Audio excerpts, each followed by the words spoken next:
This week, why are the youths so pissed off? But first, I'm Quinn Emmett, and this is Important Not Important, science for people who give a shit. Hit subscribe right now to get this newsletter and my conversations with the world's smartest people every single week. You can find the email version and links to everything at importantnotimportant.com or in your show notes. And now for today's big question. The course of history is the story of angry, righteous, relatively inexperienced youth shouting at their elders to just do something. Damn it. Considering eras like World War I, World War II, Vietnam, the Cold War, various nuclear scares and other wars around the world, it would seem arguable to claim that the 2023 version of this generational quarrel is more destructive and precarious than the ones that came before it. But, and I know, I get it, but this time is different. You see, Moms of Liberty and other fascists have tried for so fucking hard to ban books so the youths don't learn our fullest history. But here's the thing. Their game is already lost. The youths are online all day, every day. The accumulation of the world's history and knowledge and misinformation is available to them anytime, any place, instantly. Yeah, of course, books are vitally important. Reading real books is absolutely bedrock table stakes. Fuck those guys. But reading is no longer the only game in town. We've never been more connected or disconnected in person. No generation of youths, not you, not me, certainly not our parents, have never been more connected, followed, liked, tracked to and by one another and to us, to world events, to world history, and to their parents, regretfully. The youths have never, no one has ever been more exposed, second by second, to people and moments thousands of miles away. World events which were so relatively calm, at least in the global north and west, for the decades before their birth, and which seem to be fracturing and compounding now, day after day, live. We tell these kids that the world has never been safer, and it's true. But then they look at us and demand to know why we're so hell-bent on throwing that all away. These are the norms of the youth among us. It's all they know. They're scared and exhausted, distrustful and battered, and absolutely goddamn furious. We can and must change those norms. And my kids were all under 10, like billions of others. They don't know a world without mobile phones and GPS, electric cars, 3D printing, a pandemic, and more. They don't know a world without K-pop or a black president, without insurrection, without Elon Musk, without microplastics. We have the opportunity right now to decide that the world our newest members will participate in will be intentionally and fundamentally different, a clear break from the ones of the past. We have the opportunity to force a whole of society deliberative and fundamental shift to a forward-looking approach to our problems and opportunities, grounded in what is best for children first. Nearly half of the people of Gaza were born after I left Israel. 17 years ago, the last year a Palestinian election was held, I was on my way back to the U.S. after a year living and working on a kibbutz in Israel, after traveling through Egypt and Jordan, Lebanon, and the West Bank, experiencing cultures and hospitality, the variety and likes of which I could have never imagined. Some backstory. I am an atheist religious studies major who wrote my thesis on the history of religious warfare.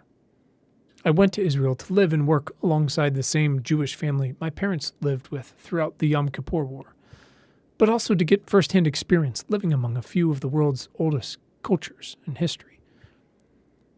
I studied religion and faith not because I wanted to choose one for myself, never did, but because it seemed like political science and history didn't each go deep enough in an effort to understand why people and groups do what they do. So this is all to say, I have the barest understanding from a close distance of the vast history of this land and these peoples, but have absolutely no answers to give, other than to beg that no more children suffer. What has happened this month, nearly 80 years after the last concentration camp was liberated, is a crime against humanity. That we are capable of what Hamas did and continues to do should make the world stop spinning. That we are capable, after so many wars and bloodshed, to so confidently talk about wiping out a people, much less 2 million of whom live in abject forced poverty. It's a horror to anyone who has lived through any part of history. So it's funerals all the way down for those Israelis, children and grandparents and entire fucking families living closest to Gaza who were murdered, who were more likely to be those dedicated to watching the border or freeing the Gaza people to a 2 or 3 state solution, however much Netanyahu's belligerent ultra-nationalist policies have made those solutions seem increasingly impossible, especially now. And it's funerals all the way down for the Gaza people who have nothing, who are represented these 17 years only by Hamas, who have suffered the wrath of Israel's U.S.-made missiles in the days since, and who watch troops mass along the tiny, treacherous border. Look, at their safest, children there and here and Ukraine and in Russia and elsewhere are subject to a never-ending video feed of the world being pulled apart in more directions than you and I ever experienced at that age, or at all. America's fighting Iran and Russia and China from a distance on seemingly every economic and military front, save for a directly adjacent one, for now. Decisions made and lines drawn in the Middle Ages, in the 20s, in the 50s, and even later, when we carved up the ancient world across religions and cultures and bloodlines, they continue to haunt us. That we are capable of all of these things after so long, after making so much progress, knowing the world is watching live this time, that we are setting up our children for a more deadly world than we experienced, brings me no optimism. So let's talk for a moment about optimism. Certain venture capitalists wrote pretty insane optimism manifestos last week. You can find it. They decried the oppressive bonds of trust and safety and social responsibility and quoted a document about futurism, but which is actually a proto-fascist text that lays plans to destroy museums, libraries, and feminism. That's not optimism, techno or otherwise. It's not empirically driven, as claimed. It's bullshit. Empirical data will tell you we have constructed a world where technology keeps changing the world, building fortunes overnight and leaving billions behind. Where markets drive incredible innovation, but entirely free ones have hurt many, many people. Where real-world economic inequalities persist. Where we've raped our ecosystems for 2-day shipping. Where we still fight wars and hunger and malaria and TB and racism and monopolies as we build electric planes and genomic sequencing and data centers as the brains behind all of it, knocking out those breathless weekly headlines like, "Are longevity stocks the next big thing?" On the other hand, I do have hope. I believe we are fighting the long defeat. I'm wholly committed to rewriting the world's power systems, literally and figuratively, to benefit the most people, and especially the purposefully disadvantaged and marginalized, beginning with children. Truly, what the hell did they do to deserve any of this? Because our greatest real-world gains over this last half-century, the ones that have benefited the most people, have not come only because of optimism and technology and being risk-averse, but because a huge, diverse collective of shit-givers has applied old and new technology, but also hundreds of years of soft science, sociology, anthropology, religious studies, political science, and empathy to bring billions out of wholesale poverty. This despite lingering energy poverty, despite eliminating diseases, despite vaccine hesitancy, despite feeding so many more because of and despite the many pros and cons of pesticides and fertilizers. We invented and scaled factories and plastic, not just because of optimism, but to make helmets and wires and goggles for World War II, to can and preserve food for longer, to deliver disaster relief supplies. We also understand now the costs we never paid for their production and use. Cars, planes, leaf blowers, chemo, antibiotics, batteries, technology our great-grandparents wouldn't recognize that power our lives with enormous trade-offs. There are very few metaphorical and literal free lunches, especially in America. We, and especially the youths, are newly aware of, if not agreed upon, nearly every cost. But because of incumbents, vested interests, and worshipping at the altar of GDP and rates of return and technology at whatever cost, we are loath to calculate or pay them, much less invent new systems to balance out the ratio itself. The cost-benefit analysis of not grounding every decision in what's best for the kids right now in the real world means we have what we have now, a world that has come so far, but is polluted, again, literally and figuratively, with the same perverse incentives of the past. It means a present stewarded by, sure, generations with more experience, but almost categorically by people less incentivized to renovate the systems that provide our most basic necessities, mostly because they have fewer years left on this rock, fewer years in need of those necessities, fewer years to profit from their efforts. And look, many things can be true at once, which should just be the name of this whole podcast. But while your experience is valuable, it does not justify intentionally arresting the development of future generations. So maybe you're like that VC, having made billions, building tools and funding services and apps and crypto. And you really, really, really believe in AI. Guess what? I do too. But not at the expense of everything else that we already have to deal with and know how to deal with. And certainly not at the expense of trust and safety. In the end, it's our choice, from soup to nuts, how we do or do not pursue and deploy technologies. And all of the many gray areas in between, from carbon removal to AI tutors. It's entirely possible, in the right hands, with the right intentions, with a social responsibility to those alive now and those to come, that AI will help treat and cure many legacy diseases, that it could help manage a very smart two-way grid, that billions of children, and especially girls, will have access to educational tools, to personalized tutors on demand. We have no idea, none, how wonderful such a world can be. We should imagine it, and then pursue it, and make last century's gains look like child's play. But we also have to minimize harm at scale, because, forget air pollution and hunger and land use for a moment, AI and biotech are like nothing else that's ever scaled before. We simply know too much now to ignore what we have to do, what we can do now. We don't get to blissfully ignore the youth screaming at us to do the right thing, because you know and they know what's really going down here. And that's the point here.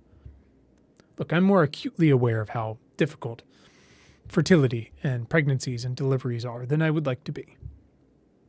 But on the other hand, I also have a lifetime of gratitude and empathy. I've only recently learned, though, just how unique we are among animals, even primates, for being relatively terrible at reproduction and giving birth. Now, that's for a variety of ridiculous evolutionary reasons, we think, but mostly because of our big brains. Brains formed inside partially formed skulls that have to fit through a very narrow exit route and often do not, and so require many helping hands and sometimes even perilous surgery that sometimes doesn't even work out. Those are the same celebrated brains that made fire and trains and the bomb and mRNA vaccines. Brains that make today, on the whole, relatively richer and safer than at almost any moment in the history of the universe as far as we know. But they're brains that are at risk from the moment they tried to exit through the gift shop. Giving birth is so ridiculously difficult for humans that we, alongside only our cousins the bonobos, invented and require gynecology as a discipline, something apes and snakes and kangaroos do not apparently need. That is the technology upon which we have persevered. We make and have babies only, despite all of our gains and all of our wisdom of how we won them, to still make life unnecessarily difficult from the start. From the air they breathe, indoor and outdoor, to the water they drink, and the food they suckle and later eat. And those are just the basics. So yeah, life expectancy for kids is way, way, way up over the last 100 years. It's incredible. But how equally? Why is America dead last among wealthy countries for maternal health? Why are the measles and TB back? Do you realize kids are aware of all of this? Did you have any idea at this age? All of this now, at age 40, almost 41, as I teeter on the precipice of, boy, 20 feels like a long time ago, and not so long ago. What the hell? It helps me understand why the youth are so furious and steadfast, so disillusioned with us. They came screaming out of somebody's vagina recently, only to be handed an iPhone and discover eventually, some way earlier than others, how complex we make the simple things, the necessary things, and how much greed drives it all. Maybe their ideals are so simple because their needs are too, and it's so clear to them that if we, the incumbents, can't guarantee even those, what the fuck are we good for? Maybe their ideals are held so righteously because they're the first generation to bear witness from the earliest possible age what it's like to be 2 or 5 or 10 or 15 anywhere around the world, on demand, streaming, live, to see reels and TikToks of a hospital bombed, and to ask not only who did this, but also how did we get to a place where this is even something that's remotely possible? What the fuck are you adults doing? Over time, they'll learn, like I did and you did and we all do, that many of society's problems are indeed more complicated than just air, water, and food, where injustices and injuries have festered and inflamed for hundreds and thousands of years, prompting war and slaughter, new kinds of government, and back, and new borders, and back. And what these and other wars often boil down to, and boil over because of, is a shared entangled history, over a sense of place, over grievances and crimes real and heinous, and to those imagined to be even more so. And especially in coming years, by the way. Yeah, air, food, and water. I spend so much time thinking about and working to lift up other people's kids, and I'm just so imperfect at it. I stand on the shoulders of real-life saints, trying to hoover up wisdom and best practices where I can.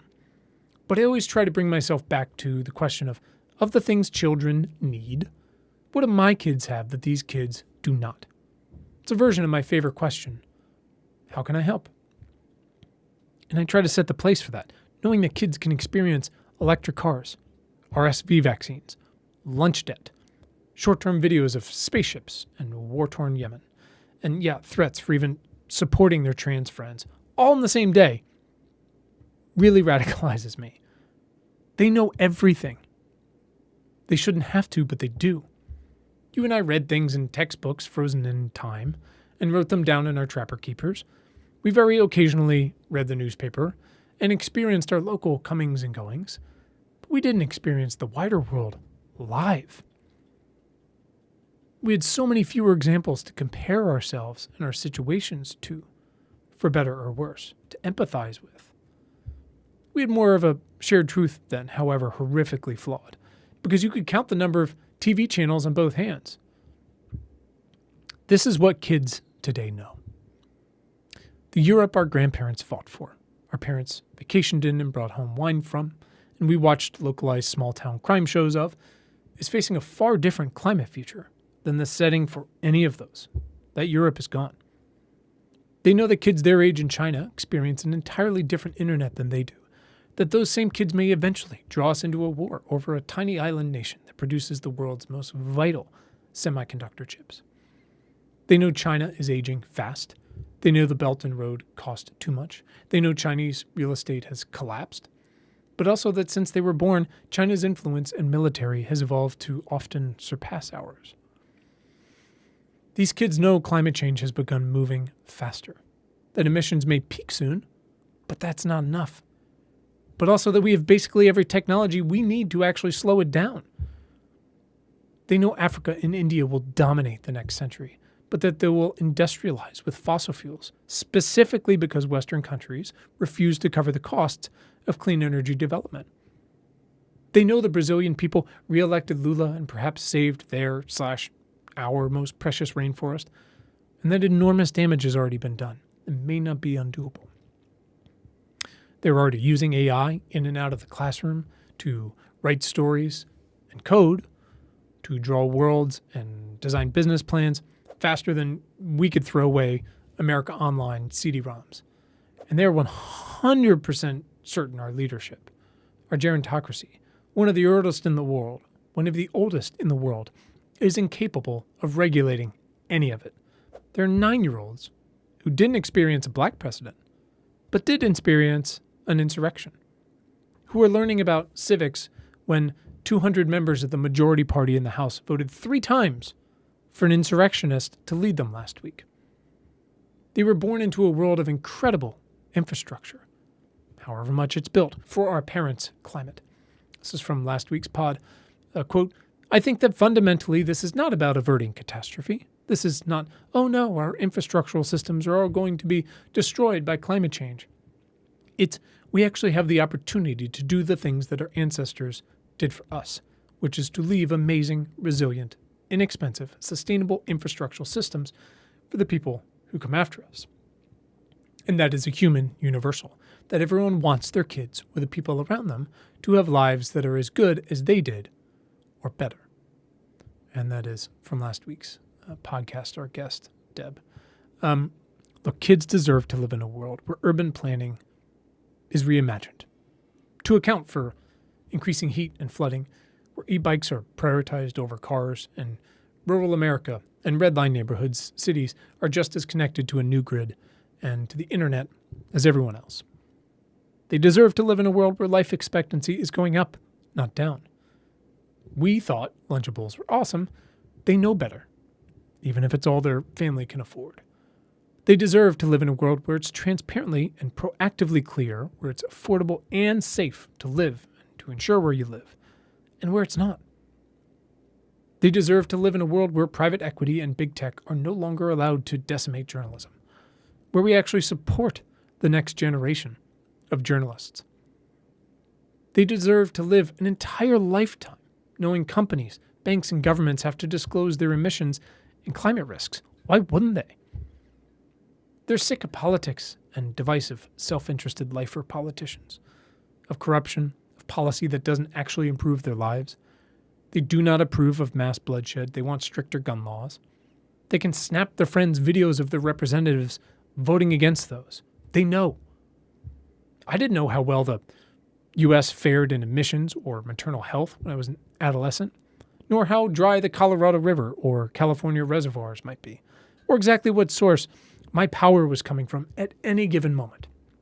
I had no idea what the air quality in Utah was like right now. I had no idea exactly how much we subsidized ethanol and fossil fuels each day. I just knew we went to war over them, twice. The youth can check all of this for themselves right now, instantaneously. I didn't know how many nurses we needed. I didn't know where and why childcare was unaffordable outside of my own preschool, or which red states were getting government money for EVs or trialing ways to improve childcare. These kids get push alerts about all this. I had no idea how bad foods like Velveeta and most cosmetics were, nor the plastics that they came in. They can stand in the score and scan them with an app and find out exactly how bad and why. I didn't know about a child tax credit. I didn't see it come and go, certainly. On the other hand, about a period or tampon tax. There are 1,750,000,000 results when they Google those words. Right now. They have access to every single tool that you and I do. They know about them earlier, and they use them better, and it's not even close. There's nothing we can hide from them now. Not the choices we made in the past, nor the ones we are making today. It comes down to this. Because of technology, but also archaeology and anthropology and incredible resources like Khan Academy and Crash Course, the youths know we have overcome so much as a species, as a society, that we have done enormously hard things before. Which is why they're so fucking furious we're not doing them right now. Our generation and the generations who came before us are completely out of excuses. There is nowhere to hide. The youths are watching our every move, accounting for every vote and measure and dollar spent or not. In turn, it means we've nowhere to go but up. If it's unbridled optimism you seek, find it not in technology and riches, but in the young people committed to helping one another, to protecting one another in bathrooms, barricaded classrooms, and safe rooms on a border. In the young people who still believe in the system just enough to run for every level of office from school board to senator, who are willing a better, more equitable future into existence alongside their friends, using whatever tools they can get their bare hands on, using tools we could only have dreamed of, inventing tools only they could dream of. That's it for this week. Thank you.